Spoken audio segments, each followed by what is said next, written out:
शब्दे सदा बसंत है, शब्दे सदा बसंत है। जित तन मन हरिया होए, जिते तन मन हरिया होए, नानक नाम न बिसरे, नानक नाम न बिसरे, नानक नाम न बिसरे। जिन जिन सिरिया सब कोए, जिन सिरिया सब कोए, जिन सिरिया सब कोए, जिन सिरिया सब कोए, शब्दे सदा बसंत है, शब्दे सदा, शब्दे सदा, शब्दे सदा बसंत है।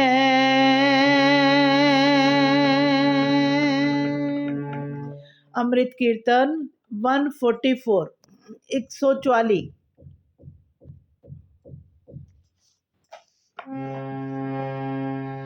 ऐसी लाल तुझ बिन कौन करे,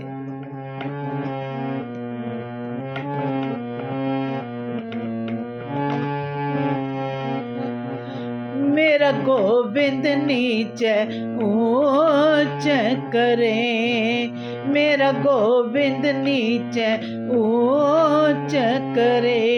काहू ते ना डरे, काहू ते ना डरे, काहू ते ना डरे, काहू ते ना डरे। मेरा गोविंद, मेरा गोविंद नीचे ऊंच करे, मेरा गोविंद नीचे ऊंच करे।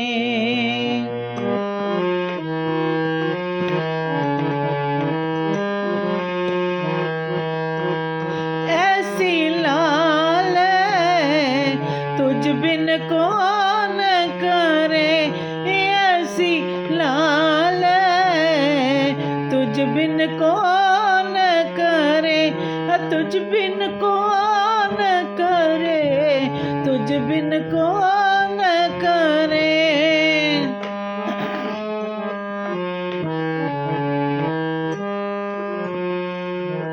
तुझ बिन कौन करे, तुझ बिन कौन करे।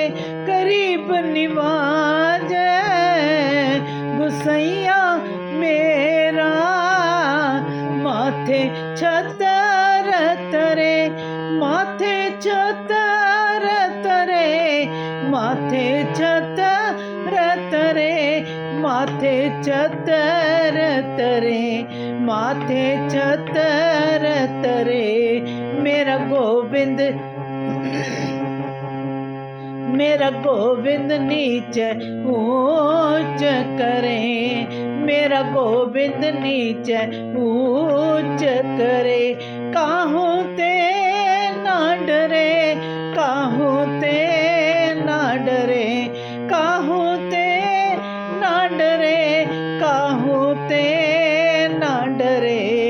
मेरा गोविंद, मेरा गोविंद नीचे ऊंच करे, मेरा गोविंद नीचे ऊंच करे।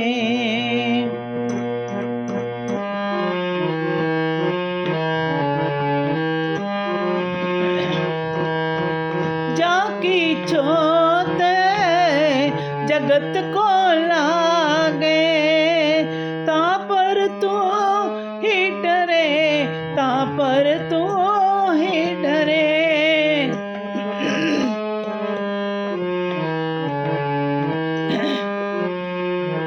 ता पर तू ही डरे, ता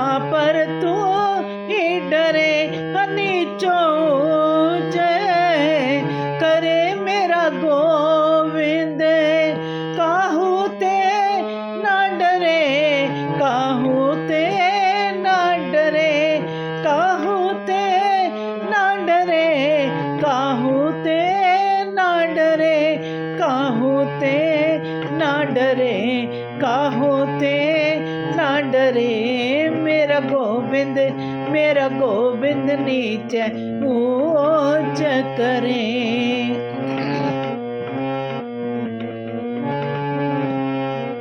मेरा गोविंद नीचे ऊंच करे, मेरा गोविंद नीचे ऊंच करे।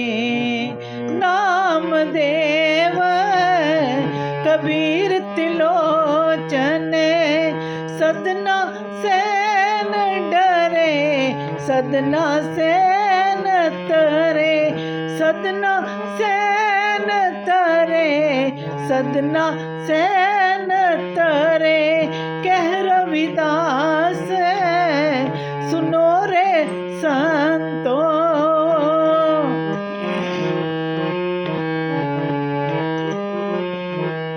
कह रविदास सुनो रे संतो। हर जियो ते सबे सरे, हर जियो ते सबे सरे, हर जियो ते सबे सरे, हर जियो ते सबे सरे। मेरा गोविंद, मेरा गोविंद नीचे ऊंच करे, मेरा गोविंद नीचे ऊंच करे। काहू ते ना डरे, काहू ते ना डरे, काहू ते ना डरे, काहू ते ना डरे। मेरा गोविंद, मेरा गोविंद नीचे ऊंच करे, मेरा गोविंद नीचे ऊंच करे, मेरा गोविंद नीचे ऊंच करे। ऐसी लाल तुझ बिन कौन करे, ऐसी लाल तुझ बिन कौन करे। हे सोने प्रभु, हे मेरे परमात्मा, हे मेरे प्रभु जी, तेरे तो बिना इस तरह दी अजिही करनी होर कौन कर सकता है, कौन कर सकता है मेरे प्रभु। गरीबां नूं माण देण वाला सिर उत्ते भी छतर झुला दिंदा है, सिरां दे उत्ते छतर झुलाण वाला होर कौन कर सकता है। मेरे गुरु तो इलावा होर कोई नहीं कर सकता। भाव गरीब नूं राजा बना दिंदा है, जिस नूं इतना नीवा समझिया जांदा है ना, वो इतना नीवा समझिया जांदा है, पर गुरु दी मेहर हो जाए ते उसदी छोवी सारे संसार नूं लग जाए ते सारे लोग अपने आप नूं बड़े भागाशाली समझते हैं, बड़े भागा वाले समझन लग जाते हैं। ਉਹ ਮਨੁੱਖ ਦੇ ਉੱਤੇ ਕਿਰਪਾ ਪ੍ਰਭੂ ਆਪ ਕਰਦਾ ਹੈ। ਮੇਰਾ ਗੋਬਿੰਦ ਨੀਚ ਬੰਦਿਆਂ ਨੂੰ ਉੱਚਾ ਬਣਾ ਦਿੰਦਾ ਹੈ, ਉਹ ਕਿਸੇ ਤੋਂ ਡਰਦਾ ਨਹੀਂ। ਉਹ ਨੀਚਿਆਂ ਨੂੰ ਵੀ, ਕਿੰਨੇ ਵੀ ਨੀਚੇ ਹੋਣ, ਉਹਦੀ ਮਿਹਰ ਹੋ ਜਾਏ ਤੇ ਫਿਰ ਉਹ ਉੱਚਾ ਬਣਾ ਦਿੰਦਾ ਹੈ। ਗੁਰੂ ਗੋਬਿੰਦ ਸਿੰਘ ਪਾਤਸ਼ਾਹ ਜੀ ਅਨੰਦਪੁਰ ਸਾਹਿਬ ਦੇ ਵਿੱਚ, ਅਨੰਦਪੁਰ ਸਾਹਿਬ ਤੇ ਦਰਬਾਰ ਦੇ ਵਿੱਚ ਬੜੇ ਕਵੀ ਆਏ ਹੋਏ ਸਨ, ਬੜੇ ਕਵੀ ਆਏ ਹੋਏ ਸਨ। ਦਰਬਾਰ ਸਜਿਆ ਹੋਇਆ ਸੀ ਕਵੀਆਂ ਦੇ ਨਾਲ, ਇੱਕ ਤੋਂ ਇੱਕ ਵੱਧ ਕੇ ਕਵੀ ਆਏ ਹੋਏ ਸਨ। ਇੱਕ ਕਵੀ ਉੱਠੇ ਤੇ ਗੁਰੂ ਗੋਬਿੰਦ ਸਿੰਘ ਪਾਤਸ਼ਾਹ ਜੀ ਨੇ ਕਿਹਾ, ਤੁਹਾਡਾ ਨਾਮ ਕੀ ਹੈ, ਤੁਹਾਡਾ ਨਾਮ ਕੀ ਹੈ। ਉਸ ਬੰਦੇ ਨੇ ਬੜੇ ਸੁੰਦਰ ਢੰਗ ਦੇ ਨਾਲ ਗੱਲ ਕਹੀ ਸਾਧ ਸੰਗਤ ਜੀ, ਕਿਹਾ ਜੀ ਗਰੀਬਾਂ ਦਾ ਕਾਹਦਾ ਨਾਮ ਹੁੰਦਾ ਹੈ, ਗਰੀਬਾਂ ਦਾ ਕਾਹਦਾ ਨਾਮ ਹੈ ਬਈ, ਨਾਮ ਤੇ ਅਮੀਰਾਂ ਦੇ ਹੁੰਦੇ ਹਨ। ਗੁਰੂ ਗੋਬਿੰਦ ਸਿੰਘ ਮਹਾਰਾਜ ਜੀ ਕਹਿਣ ਲੱਗੇ, ਮਹਾਰਾਜ ਕਹਿੰਦਾ, ਮਹਾਰਾਜ ਗਰੀਬੀ ਵਿੱਚ ਤਾਂ ਚੰਗੇ ਭਲੇ ਦਾ ਵੀ ਨਾਮ ਜਿਹੜਾ ਵੇ ਉਹ ਵਿਗੜ ਜਾਂਦਾ ਵੇ। ਗੁਰੂ ਗੋਬਿੰਦ ਸਿੰਘ ਪਾਤਸ਼ਾਹ ਜੀ ਕਹਿਣ ਲੱਗੇ, ਭਾਈ ਫਿਰ ਵੀ ਤੁਹਾਡੇ ਮਾਂ ਪਿਓ ਨੇ ਤੁਹਾਡਾ ਕੋਈ ਨਾਮ ਤੇ ਰੱਖਿਆ ਹੋਏਗਾ, ਜੋ ਨਾਮ ਰੱਖਿਆ ਹੈ ਉਹੀ ਦੱਸੋ, ਤੁਹਾਨੂੰ ਕਿਸ ਨਾਮ ਤੋਂ ਬੁਲਾਉਂਦੇ ਹਨ? ਕਵੀ ਕਹਿਣ ਲੱਗਾ, ਮਹਾਰਾਜ ਮਾਂ ਪਿਓ ਨੇ ਨਾਮ ਰੱਖਿਆ ਸੀ ਹੰਸੂ ਰਾਮ, ਹੰਸ ਰਾਮ। ਮਾਂ ਪਿਓ ਨੇ ਨਾਮ ਰੱਖਿਆ ਸੀ ਹੰਸ ਰਾਮ, ਤੇ ਮੈਂ ਆਪਣੇ ਕੰਨਾਂ ਦੇ ਨਾਲ ਹੰਸ ਰਾਮ ਨਾਮ ਨਹੀਂ ਸੁਣਿਆ। ਆਪਣੇ ਕੰਨਾਂ ਦੇ ਨਾਲ ਇਹ ਨਾਮ ਕਦੀ ਵੀ ਨਹੀਂ ਸੁਣਿਆ। ਮਾਂ ਪਿਓ ਨੇ ਜਿਹੜਾ ਮੇਰਾ ਨਾਮ ਰੱਖਿਆ ਸੀ, ਮੈਂ ਕਦੀ ਨਹੀਂ ਸੁਣਿਆ, ਨਾ ਹੀ ਮੈਨੂੰ ਕਿਸੇ ਨੇ ਕਿਹਾ। ਜਦੋਂ ਵੀ ਸੁਣਿਆ ਸਾਰਿਆਂ ਨੇ ਇਹੋ ਕਿਹਾ, ਲੋਕ ਮੈਨੂੰ ਹੰਸੂ ਹੰਸੂ ਕਹਿ ਕੇ ਹੀ ਬੁਲਾਉਂਦੇ ਹਨ। ਲੋਕ ਮੇਰਾ ਨਾਮ ਹੰਸੂ ਲੈ ਕੇ ਕਹਿੰਦੇ ਹਨ, ਹੰਸੂ, ਓਏ ਹੰਸੂ ਇੱਧਰ ਆਈ, ਹਾਏ ਹੰਸੂ ਇੱਧਰ ਆਈ, ਹੰਸੂ ਕੋਈ ਕਵਿਤਾ ਤੇ ਸੁਣਾ ਦੇ, ਹੰਸੂ ਕੋਈ ਕਵਿਤਾ ਤੇ ਸੁਣਾ ਦੇ।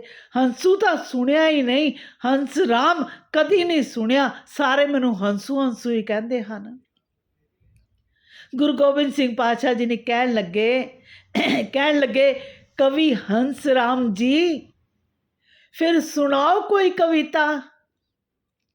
ਕਵੀ ਹੰਸ ਰਾਮ ਜੀ ਕੋਈ ਕਵਿਤਾ ਸੁਣਾਓ। ਜਦੋਂ ਜੀ ਸੁਣਿਆ ਨਾ, ਕਿਉਂਕਿ ਗੁਰੂ ਗੋਬਿੰਦ ਸਿੰਘ ਪਾਤਸ਼ਾਹ ਜੀ ਨੇ ਇਤਨੇ ਅਦਬ ਦੇ ਨਾਲ ਬੋਲਿਆ ਕਿ ਕਵੀ ਹੰਸ ਰਾਮ ਜੀ ਫਿਰ ਸੁਣਾਓ ਕੋਈ ਕਵਿਤਾ। ਜਦੋਂ ਜੀ ਸੁਣਿਆ ਤੇ ਉਸ ਦੇ ਨਾਲ ਤਾਂ ਉਸ ਦੀਆਂ ਅੱਖਾਂ ਵਿੱਚ ਅਥਰੂ ਆ ਗਏ, ਅੱਖਾਂ ਭਰ ਆਈਆਂ ਕਿ ਐਡਾ ਵੱਡਾ ਦਾਤਾ, ਇਤਨਾ ਵੱਡਾ ਦਾਤਾ ਹੋਵੇ ਤੇ ਮੇਰਾ ਨਾਮ ਜਿਹੜਾ ਵੇ, ਮੇਰਾ ਨਾਮ ਇਤਨੇ ਅਦਬ ਦੇ ਨਾਲ ਲੈ ਰਹੇ ਹਨ, ਹੰਸ ਰਾਮ ਜੀ। ਉਸ ਦਾ ਮਨ ਇਤਨਾ ਖੁਸ਼ ਹੋ ਗਿਆ, ਉਤਸੁਕਤਾ ਹੋਰ ਜ਼ਿਆਦਾ ਵੱਧ ਗਈ। ਉਸਨੇ ਇੱਕ ਕਵਿਤਾ ਸੁਣਾਈ ਸਾਧ ਸੰਗਤ ਜੀ। ਜਦੋਂ ਇੱਕ ਕਵਿਤਾ ਸੁਣੀ ਮਹਾਰਾਜ ਜੀ ਨੇ, ਗੁਰੂ ਗੋਬਿੰਦ ਸਿੰਘ ਪਾਤਸ਼ਾਹ ਜੀ ਨੇ, ਤੇ ਉਹਨਾਂ ਨੇ ਕਿਹਾ ਕਿ ਇੱਕ ਕਵਿਤਾ ਹੋਰ ਸੁਣਾਓ। ਹੁਣ ਕਵੀ ਨੇ ਇੱਕ ਕਵਿਤਾ ਹੋਰ ਸੁਣਾ ਦਿੱਤੀ। ਉਸਨੇ ਹੋਰ ਕਵਿਤਾ ਸੁਣਾਈ ਜਦੋਂ ਤੇ ਗੁਰੂ ਗੋਬਿੰਦ ਸਿੰਘ ਪਾਤਸ਼ਾਹ ਜੀ ਕਹਿੰਦੇ ਨੇ ਹੋਰ ਸੁਣਾਓ। ਉਸਨੇ ਫਿਰ ਸੁਣਾਇਆ ਤੇ ਪਾਤਸ਼ਾਹ ਜੀ ਕਹਿਣ ਲੱਗੇ ਨੇ, ਜੋ ਆਂਦਾ ਹੈ ਨਾ ਤੁਹਾਨੂੰ, ਜੋ ਹੋਰ ਵੀ ਆਂਦਾ ਹੈ ਉਹ ਵੀ ਸੁਣਾਓ। ਆਖੋ ਸਤਨਾਮ ਸ੍ਰੀ ਵਾਹਿਗੁਰੂ ਵਾਹਿਗੁਰੂ। ਜੋ ਵੀ ਤੁਹਾਨੂੰ ਆਂਦਾ ਹੈ, ਹੋਰ ਵੀ ਜੋ ਕੁਝ ਆਂਦਾ ਉਹ ਵੀ ਸੁਣਾਓ। ਸਾਧ ਸੰਗਤ ਜੀ, ਸਵਾ ਘੰਟਾ ਉਸਦੇ ਕੋਲੋਂ, ਉਸ ਕਵੀ ਦੇ ਕੋਲੋਂ ਸੁਣਦੇ ਰਹੇ ਗੁਰੂ ਗੋਬਿੰਦ ਸਿੰਘ ਪਾਤਸ਼ਾਹ ਜੀ, ਸਵਾ ਘੰਟਾ। ਜਦੋਂ ਗੁਰੂ ਗੋਬਿੰਦ ਸਿੰਘ ਪਾਤਸ਼ਾਹ ਜੀ ਬੜੇ ਪ੍ਰਸੰਨ ਹੋ ਗਏ, ਇਤਨੇ ਖੁਸ਼ ਹੋ ਗਏ ਕਿ ਹਾਂ ਖਜ਼ਾਨਚੀ ਰਾਮਚੰਦ ਜੀ, ਖਜ਼ਾਨਾ ਦੇਖੋ ਕਿੰਨੀ ਕੁ ਮਾਇਆ ਪਈ ਹੈ। ਖਜ਼ਾਨਚੀ ਰਾਮਚੰਦ ਜੀ ਕਿਤਨੀ ਕੁ ਮਾਇਆ ਪਈ ਹੈ। ਕਿਹਾ ਮਹਾਰਾਜ ਜੀ 7 ਬਚਨ। ਜਦੋਂ ਖਜ਼ਾਨਾ ਦੇਖਿਆ ਨਾ ਸਾਧ ਸੰਗਤ ਜੀ, ਖਜ਼ਾਨਚੀ ਨੇ ਆ ਕੇ ਕਿਹਾ ਮਹਾਰਾਜ 18,000 ਰਜਤ ਪਿਆਵੇ, 18,000 ਰਜਤ ਪਿਆਏ। ਰਜਤ ਕਹਿੰਦੇ ਨੇ ਚੰਦੀ ਦੀਆਂ ਮੋਹਰਾਂ ਨੂੰ। ਸਾਧ ਸੰਗਤ ਜੀ, ਉਸ ਵਕਤ ਚੰਦੀ ਦੀਆਂ ਮੋਹਰਾਂ ਚਲਦੀਆਂ ਸਨ। ਮਹਾਰਾਜ ਜੀ ਕਹਿਣ ਲੱਗੇ ਖਜ਼ਾਨਾ ਖਾਲੀ ਕਰ ਦਿਓ, ਖਜ਼ਾਨਾ ਖਾਲੀ ਕਰ ਦਿਓ। ਖਜ਼ਾਨਚੀ ਰਾਮਚੰਦ ਜੀ ਥੈਲੀਆਂ ਭਰ ਲਿਆਓ, ਸਾਰਾ ਖਜ਼ਾਨਾ ਥੈਲੀਆਂ ਦੇ ਵਿੱਚ ਪਾ ਦਿਓ। ਪੂਰੇ ਦਾ ਪੂਰਾ ਖਜ਼ਾਨਾ ਕਵੀ ਹੰਸ ਰਾਮ ਜੀ ਨੂੰ ਦੇ ਦਿਓ। ਪੂਰਾ ਦਾ ਪੂਰਾ ਖਜ਼ਾਨਾ ਕਵੀ ਹੰਸ ਰਾਮ ਜੀ ਨੂੰ ਦੇ ਦਿਓ। ਜਦੋਂ ਇਤਨੀ ਗੱਲ ਸੁਣੀ ਨਾ ਕਵੀ ਨੇ, ਤੇ ਉਸਨੇ ਹੱਥ ਜੋੜ ਦਿੱਤੇ, ਹੱਥ ਜੋੜ ਕੇ ਅੱਖਾਂ ਭਰ ਲਈਆਂ ਤੇ ਕਿਹਾ ਮਹਾਰਾਜ ਮਜ਼ਾਕ ਕਰਦੇ ਹੋ, ਮਜ਼ਾਕ ਕਰਦੇ ਹੋ ਪਾਤਸ਼ਾਹ, ਮੈਨੂੰ ਤਾਂ 2-4 ਮੋਹਰਾਂ ਹੀ ਦੇ ਦਿਓ, ਮੇਰੀ ਤੇ ਗਰੀਬੀ ਉਸ ਦੇ ਨਾਲ ਹੀ ਕੱਟੀ ਜਾਣੀ ਹੈ। ਮੈਨੂੰ ਤੇ 2-4 ਮੋਹਰਾਂ ਦੇ ਦਿਓ ਪਾਤਸ਼ਾਹ ਜੀ, ਮੈਨੂੰ ਤਾਂ 2-4 ਮੋਹਰਾਂ ਹੀ ਦੇ ਦਿਓ ਪਾਤਸ਼ਾਹ ਜੀ, ਮੈਂ ਤਾਂ ਇਤਨਾ ਖਜ਼ਾਨਾ ਕੀ ਕਰਾਂਗਾ, ਇਤਨਾ ਸਾਰਾ ਖਜ਼ਾਨਾ ਮੈਂ ਕੀ ਕਰਾਂਗਾ, ਮੈਂ ਤੇ ਗਰੀਬ ਬੰਦਾ ਹਾਂ, ਕਿੱਥੇ ਰੱਖਾਂਗਾ ਇਤਨਾ ਖਜ਼ਾਨਾ। ਤੇ ਗੁਰੂ ਗੋਬਿੰਦ ਸਿੰਘ ਪਾਤਸ਼ਾਹ ਜੀ ਨੇ ਪਤਾ ਕੀ ਕਿਹਾ, ਤੈਨੂੰ ਗਰੀਬ ਨਹੀਂ ਰਹਿਣ ਦੇਣਾ, ਤੈਨੂੰ ਗਰੀਬ ਨਹੀਂ ਰਹਿਣ ਦੇਣਾ। ਕਵੀ ਹੰਸ ਰਾਮ ਜੀ ਤੁਹਾਨੂੰ ਰਾਜੇ ਬਣਾ ਕੇ ਭੇਜਣਾ, ਰਾਜੇ ਬਣਾ ਕੇ। पूरा खजाना थैलियां भर के ले आए, ते थैलियां भर के ले आए 18,000 रजत थैलियां दे विच रख दित्तियां। सारा थैलियां दे विच खजाना पा दिता, ते पूरा भरिया होया पंडाल देख रहा, पूरा भरिया होया पंडाल सी कवियां दे नाल, एक तो एक वध के कवि आए हुए सन, ते सारे देख रहे सन। गुरु गोबिंद सिंह पातशाह जी जदों खजानची ने कहा महाराज हुक्म, बोले खजानची रामचंद जी, कहन लगे खजानची कहन लगा महाराज जी हुक्म। ते गुरु गोबिंद सिंह पातशाह जी ने कहा गवालियर दी संगत ने जेड़ा हाथी भेंट कीता सी ना, गवालियर दी संगत ने उस दे उपर पालकी सजाओ, ओ हाथी भी कवि हंसराम जी नूं दे दिओ, कवि हंसराम जी नूं दे दिओ। जदों किते आण जाण है ते हाथियां ते आया करन। क्यों? क्योंकि राजे लोग हाथियां ते आंदे हन। और रो पिया पप्पा मार के पातशाह जी ने हाथी भी दिता, खजाना भी दे दिता। ते जदों ओ कटोच रियासत वाल टुरन लगा ना, आनंदपुर साहब तो जदों कटोच रियासत वाल जान लगा, ते गुरु गोबिंद सिंह पातशाह जी उसनूं विद्या करन वास्ते आए। विद्या करन आए तां पातशाह जी ने कहा हाथी ते बैठो ते नाल 11 सिख दिते, घोड़िया ते खजाना लदिया, ते कहा जाओ इस दे पिंड इसनूं छड्ड के आओ। आखो सतनाम श्री वाहिगुरु वाहिगुरु।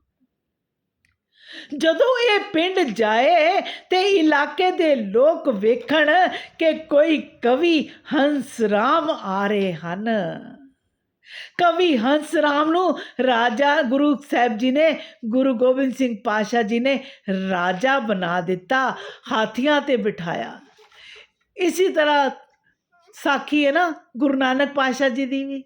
गुरु नानक पातशाह जी ने भी जदों पीर ने कहा कि मैं 3 सवाल करने हैं, ते 3 सवाल करने हैं, ते कहा खुदा तो पहले की सी। ते दूसरा सवाल उसने कहा कि खुदा रहिंदा कित्थे है, ते तीसरा सवाल पूछया गुरु नानक पातशाह जी कोल, खुदा कोई काम भी करदा है या वेला ही बैठा रहिंदा है। जब वेला ही बैठा रहिंदा है तो गुरु नानक पातशाह जी ने कहा साडा भी एक तरीका है जवाब देने का, साडी भी एक मर्यादा है, तुसी मोतियां दा थाल मंगवाओ। बंदा सोचण लग पिया कि सवाल का जवाब तो हले दिता नहीं, ते लालच पहला आ गया, मोती मंगी जाते हैं। उत्थे पीर पैगंबरां नूं बड़े चढ़ावे चढ़ते सन, ते उसने वड्डा थाल मोतिया दा भर के मंगवाया। हुण सवाल सी कि खुदा तो पहले की है। गुरु नानक पातशाह जी कहन लगे तू आप खुद इस दी गिनती कर लै और गिनती शुरू कर दे।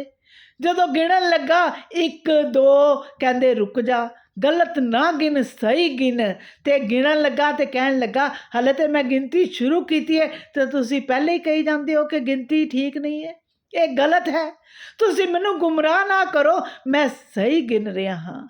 तो गुरु नानक पातशाह जी कहन लगे सही गिन बई सही गिन। सोचन लग पिया किधरे मेरे को तो नहीं गलती हो गई। फिर कहन लगा 1 2 3, बाबा जी कहन लगे रुक जा, गलत ना गिन, कहंदा मैं बिल्कुल सही गिन रहा हाँ, तो तुसी तो मैनू गुमराह कर रहे हो। फिर गिन, कहंदे हुण मैं अगर गिनांगा तो फिर मैनू रोक देना जिथे मैं गलत गिनांगा। कहंदा 1, ते गुरु नानक पातशाह जी ने उत्थे ही रोक दिता, कहंदे ने 1 तो क्यों शुरू कर रहा है बई तू। कहंदा 1 तो ही शुरू हुंदा है, सारे जानते हैं 1 तो ही शुरू होंदा है, 1 तो पहले तो कुछ भी नहीं है। भावें अरबा खरबा की गिनती होवे, 1 तो पहले तो कुछ भी नहीं है। कि हाँ यही तेरे सवाल का जवाब है बई, खुदा तो पहला की सी, खुदा तो पहला कुछ भी नहीं सी। पहला तो पहले कुछ भी नहीं है, ते खुदा तो पहला कुछ भी नहीं है। उसनू कुछ समझ आन लगी तो उसने दूसरा सवाल पूछया खुदा रहिंदा कित्थे है। जदों उसने पूछा ना कि खुदा रहिंदा कित्थे है ते किधर रहिंदा है, ते गुरु नानक पातशाह जी ने कहा दुध का 1 कटोरा मंगवाया, ਤੇ ਦੁੱਧ ਦਾ ਕਟੋਰਾ ਦੇ ਵਿੱਚ ਉਹਦੇ ਵਿੱਚ ਸਜਾ ਕੇ ਜਦੋਂ ਉਹਨੂੰ ਮਿਲਿਆ ਤੇ ਕਹਿੰਦੇ ਨੇ ਬਗਦਾਦ ਦੇ ਵਿੱਚ ਇਹਨਾਂ ਨੂੰ ਭੁੱਖ ਲੱਗ ਗਈ ਹੋਣੀ, ਇਸ ਕਰਕੇ ਇਹਨਾਂ ਨੇ ਦੁੱਧ ਮੰਗਿਆ ਵੇ। ਤੇ ਬਾਬਾ ਜੀ ਨੇ ਕਿਹਾ ਕਿ ਦੁੱਧ ਦੇ ਵਿੱਚ ਕੁਝ ਹੈ, ਤੇ ਕਹਿਣ ਲੱਗੇ ਨਹੀਂ ਜੀ ਦੁੱਧ ਤੇ ਬਿਲਕੁਲ ਬੜਾ ਪਾਕ ਹੈ। ਕਹਿਣ ਲੱਗੇ ਨਹੀਂ ਦੁੱਧ ਦੇ ਵਿੱਚ ਹੈ। ਕਹਿਣ ਲੱਗੇ ਨਹੀਂ ਦੁੱਧ ਦੇ ਵਿੱਚ ਦੇਖੋ ਕੀ ਹੈ। ਤੇ ਕਹਿਣ ਲੱਗੇ ਤੁਸੀਂ ਦੱਸ ਦਿਓ ਫਿਰ ਕੀ ਹੈ। ਕਹਿਣ ਲੱਗੇ ਦੁੱਧ ਦੇ ਵਿੱਚ ਘਿਓ ਹੈਗਾ। ਕਹਿੰਦੇ ਨਹੀਂ ਘਿਓ ਹੈ ਪਰ ਨਜ਼ਰ ਨਹੀਂ ਆਉਂਦਾ। ਕਹਿੰਦੇ ਕਣ ਕਣ ਦੇ ਵਿੱਚ ਘਿਓ ਹੈ, ਉਸੀ ਤਰ੍ਹਾਂ ਕਣ ਕਣ ਦੇ ਵਿੱਚ ਖੁਦਾ ਵੀ ਹੈ ਪਰ ਨਜ਼ਰ ਨਹੀਂ ਆਉਂਦਾ। ਕਿਉਂ? ਕਿਉਂਕਿ ਤੇਰੀ ਦੇਖਣ ਵਾਲੀ ਅੱਖ ਨਹੀਂ ਹੈ। ਸਾਡੇ ਇਨਸਾਨਾਂ ਦੇ ਵਿੱਚ ਵੀ ਪਰਮਾਤਮਾ ਹੈ, ਜਰੇ ਜਰੇ ਦੇ ਵਿੱਚ ਪਰਮਾਤਮਾ ਹੈ। ਫਿਰ ਕਿਉਂ ਅਸੀਂ ਲੜਾਈਆਂ ਕਰਦੇ ਹਾਂ? ਕਿਉਂ ਨਫ਼ਰਤਾਂ ਹਨ ਸਾਡੇ ਵਿੱਚ? ਕਿਉਂ? ਕਿਉਂਕਿ ਪਰਮਾਤਮਾ ਸਾਡੇ ਸਭ ਦੇ ਵਿੱਚ ਹੈ ਬਈ। ਫਿਰ ਤੀਸਰਾ ਸਵਾਲ ਪੁੱਛਿਆ ਗਿਆ, ਪਰਮਾਤਮਾ ਕੋਈ ਕੰਮ ਵੀ ਕਰਦਾ ਹੈ ਜਾਂ ਐਵੇਂ ਹੀ ਜਾਂ ਵਿਹਲਾ ਹੀ ਰਹਿੰਦਾ ਹੈ? ਤਾਂ ਗੁਰੂ ਨਾਨਕ ਪਾਤਸ਼ਾਹ ਜੀ ਸਾਹਿਬ ਜੀ ਕਹਿਣ ਲੱਗੇ, ਦਸਤਗੀਰ ਉੱਚੇ ਤਖਤ ਉੱਤੇ ਬੈਠਾ ਹੈ ਤੂੰ, ਤੇ ਮੈਂ ਇਸ ਵਕਤ ਤੇਰੇ ਸਾਹਮਣੇ ਇੰਝ ਲੱਗ ਰਿਹਾ ਜਿਵੇਂ ਮੈਂ ਕੋਈ ਮੁਜਰਿਮ ਹਾਂ। ਮੈਂ ਮੁਜਰਿਮ ਦੀ ਥੜਾ ਕਰਾਂ, ਮੈਨੂੰ ਇੱਥੇ ਬੈਠਣ ਦੇ ਤੇ ਮੈਂ ਤੇਰੇ ਸਵਾਲਾਂ ਦੇ ਜਵਾਬ ਦੇਈ ਜਾਵਾਂਗਾ ਤੇ ਤੂੰ ਪੁੱਛੀ ਜਾਈ। ਬੰਦਾ ਕਹਿਣ ਲੱਗਾ, ਰੱਬ ਨੂੰ ਮੰਨਣ ਵਾਲਾ ਸੀ, ਕਹਿਣ ਲੱਗਾ ਇਹ ਤੇ ਸੌਦਾ ਹੀ ਬੜਾ ਅੱਛਾ ਹੈ, ਤੁਸੀਂ ਇੱਥੇ ਆ ਕੇ ਬੈਠ ਜਾਓ। ਕਿਉਂ? ਕਿਉਂਕਿ ਜਵਾਬ ਸੁਣ ਕੇ ਹੁਣ ਉਸ ਨੂੰ ਕੁਝ ਤਸੱਲੀ ਹੋ ਗਈ ਸੀ। ਗੁਰੂ ਨਾਨਕ ਪਾਤਸ਼ਾਹ ਜੀ ਉਸ ਦੇ ਤਖਤ ਤੇ ਬੈਠ ਗਏ ਤੇ ਅੱਖਾਂ ਬੰਦ ਕਰ ਲੀਆਂ ਤੇ ਅੱਖਾਂ ਬੰਦ ਕਰਕੇ ਬੈਠ ਗਏ। ਕਿਤਨੀ ਦੇਰ ਹੋ ਗਈ ਤੇ ਫਕੀਰ ਕਹਿਣ ਲੱਗਾ, ਬੋਲੇ ਕਿ ਅੱਖਾਂ ਬੰਦ ਕਰਕੇ ਜਦੋਂ ਪੁੱਛਿਆ, ਕਹਿਣ ਲੱਗੇ ਕਿ ਵੀ ਹਾਂ ਵੀ ਮੇਰੇ ਸਵਾਲ ਦਾ ਜਵਾਬ ਤੇ ਦਿਓ, ਮੈਨੂੰ ਦੱਸੋ ਤੇ ਸਹੀ, ਮੈਂ ਤੁਹਾਡੇ ਕੋਲ ਜੋ ਸਵਾਲ ਕੀਤਾ ਮੈਨੂੰ ਉਹਦਾ ਜਵਾਬ ਤੇ ਦਿਓ। ਪੁੱਛਦਾ ਹੈ ਇਹ ਫਕੀਰ, ਮੈਨੂੰ ਦੱਸੋ ਮੇਰੇ ਤੀਸਰੇ ਸਵਾਲ ਦਾ ਜਵਾਬ ਕਿ ਖੁਦਾ ਕੁਝ ਕਰਦਾ ਵੀ ਹੈ ਜਾਂ ਵਿਹਲਾ ਹੀ ਰਹਿੰਦਾ ਹੈ? ਤਾਂ ਗੁਰੂ ਨਾਨਕ ਪਾਤਸ਼ਾਹ ਜੀ ਕਹਿੰਦੇ ਖੁਦਾ ਇਹੀ ਕੁਝ ਕਰਦਾ ਹੈ। ਤਖਤ ਤੋਂ ਬੈਠੇ ਬੰਦੇ ਨੂੰ ਥੱਲੇ ਲਾ ਦਿੰਦਾ ਹੈ ਤੇ ਥੱਲੇ ਬੈਠੇ ਬੰਦੇ ਨੂੰ ਤਖਤ ਤੇ ਬਿਠਾ ਦਿੰਦਾ ਹੈ। ਕਹਿੰਦੇ ਨੇ ਰੱਬ ਦਾ ਕੀ ਪਾਣਾ, ਇੱਧਰੋਂ ਪੁੱਟਣਾ ਤੇ ਇੱਥੇ ਲਾਣਾ। ਇਸ ਕਰਕੇ ਕਦੀ ਹੰਕਾਰ ਨਹੀਂ ਕਰਨਾ ਬਈ, ਹਮੇਸ਼ਾ ਨਿਮਾਣੇ ਬਣ ਕੇ ਰਹਿਣਾ ਹੈ। ਉਸੀ ਤਰ੍ਹਾਂ ਖਜ਼ਾਨਾ, ਉਸੀ ਤਰ੍ਹਾਂ ਇਸਨੇ ਵੀ ਜਦੋਂ ਇਹਨਾਂ ਨੂੰ ਵੀ ਜਦੋਂ ਦਿੱਤਾ ਤੇ ਖਜ਼ਾਨਾ ਦਿੱਤਾ ਤੇ ਜਦੋਂ ਆਪਣੇ ਸ਼ਹਿਰ ਵੱਲ ਨੂੰ ਉੱਥੇ ਟੁਰਨ ਲੱਗੇ ਤੇ ਮਹਾਰਾਜ ਜੀ ਜਦੋਂ ਮਹਾਰਾਜ ਟੁਰਨ ਲੱਗੇ ਤੇ ਹੰਸ ਰਾਮ ਰੋ ਪਿਆ। ਪਾਤਸ਼ਾਹ ਜੀ ਕਹਿਣ ਲੱਗੇ ਹੁਣ ਕਿਉਂ ਰੋਂਦਾ ਹੈ ਬਈ? ਹੰਸ ਰਾਮ ਹੁਣ ਕਿਉਂ ਰੋਂਦਾ ਹੈ? ਕਿਹਾ ਮਹਾਰਾਜ ਮੈਂ ਹਾਥੀ ਮੰਗਿਆ ਨਹੀਂ, ਤੁਸੀਂ ਆਪ ਦਿੱਤਾ। ਮਹਾਰਾਜ ਮੈਂ ਖਜ਼ਾਨਾ ਮੰਗਿਆ ਨਹੀਂ, ਤੁਸੀਂ ਆਪ ਦਿੱਤਾ। ਪਾਤਸ਼ਾਹ ਜੀ ਕਹਿਣ ਲੱਗੇ ਕਹਿਣ ਨੂੰ ਕਿਹਾ ਇੱਕ ਕਿਰਪਾ ਹੋਰ ਕਰੋ, ਇੱਕ ਚੀਜ਼ ਮੈਂ ਮੰਗ ਕੇ ਲੈਣੀ ਹੈ। ਤੇ ਜਿਹੜੇ ਬੰਦੇ ਉੱਥੇ ਦੇਖ ਰਹੇ ਸਨ ਨਾ, ਸਾਰੇ ਇੱਕ ਤੋਂ ਇੱਕ ਵੱਧ ਕੇ ਕਵੀ ਸਾਰੇ ਈਰਖਾ ਕਰਨ ਲੱਗ ਗਏ। ਉਹ ਦੇਖ ਕੇ ਕਹਿਣ ਲੱਗੇ, ਇੱਕ ਦੂਸਰੇ ਵੱਲ ਗੱਲਾਂ ਕਰਨ ਲੱਗ ਗਏ, ਦੇਖਿਆ ਆ ਗਿਆ ਨਾ ਆਪਣੀ ਨੀਚਤਾ ਤੇ ਦਿਖਾ ਦਿੱਤੀ ਨਾ ਇਸਨੇ ਆਪਣੀ ਔਕਾਤ। ਮਹਾਰਾਜ ਨੇ ਇਤਨਾ ਸਭ ਕੁਝ ਦਿੱਤਾ, ਇਹ ਫਿਰ ਵੀ ਕਹਿੰਦਾ ਹੈ ਕਿ ਮੈਂ ਕੁਝ ਮੰਗਣਾ ਹੈ। ਗੁਰੂ ਗੋਬਿੰਦ ਸਿੰਘ ਪਾਤਸ਼ਾਹ ਜੀ ਨੇ ਕਿਹਾ ਦੱਸੋ ਕੀ ਚਾਹੀਦਾ ਹੈ?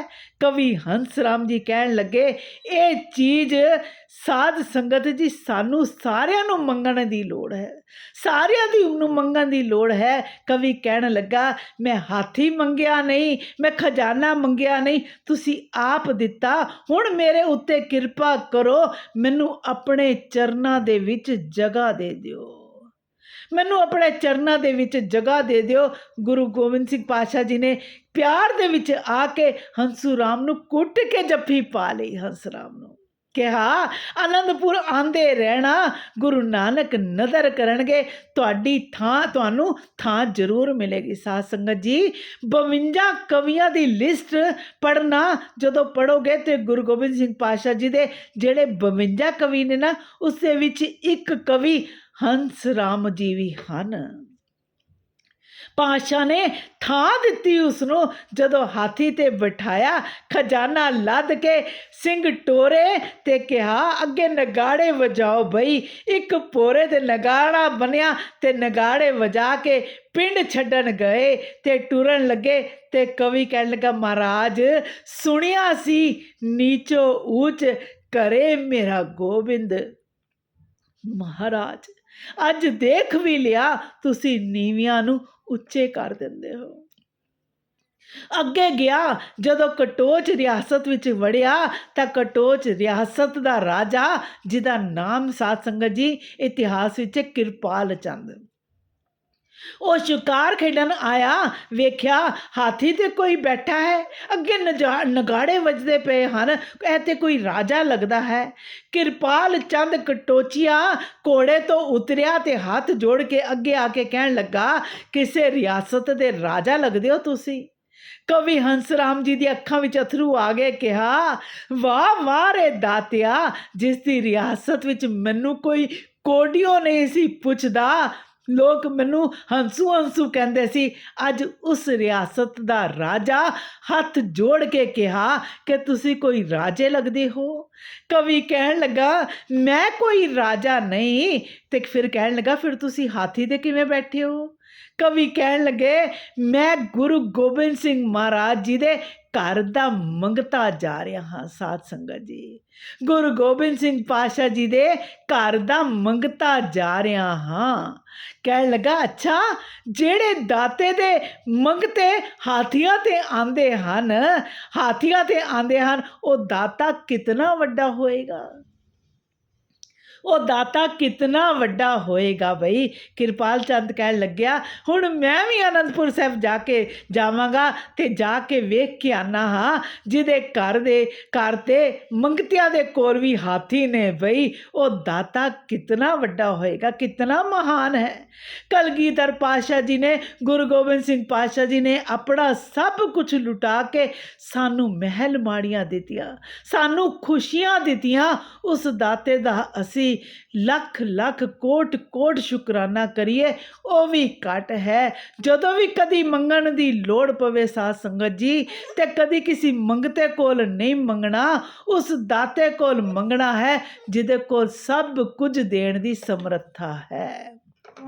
ਮੇਰਾ ਗੋਬਿੰਦ ਨੀਚੋਂ ਊਚ ਕਰੇ, ਕਾਹੋਂ ਤੇ ਨਾ ਡਰੇ, ਕਾਹੋਂ ਤੇ ਨਾ ਡਰੇ, ਮੇਰਾ ਗੋਬਿੰਦ ਨੀਚੇ ਊਚ ਕਰੇ, ਮੇਰਾ ਗੋਬਿੰਦ ਨੀਚੇ ਊਚ ਕਰੇ, ਨੀਚੇ ਊਚ ਕਰੇ, ਨੀਚੇ ਊਚ ਕਰੇ।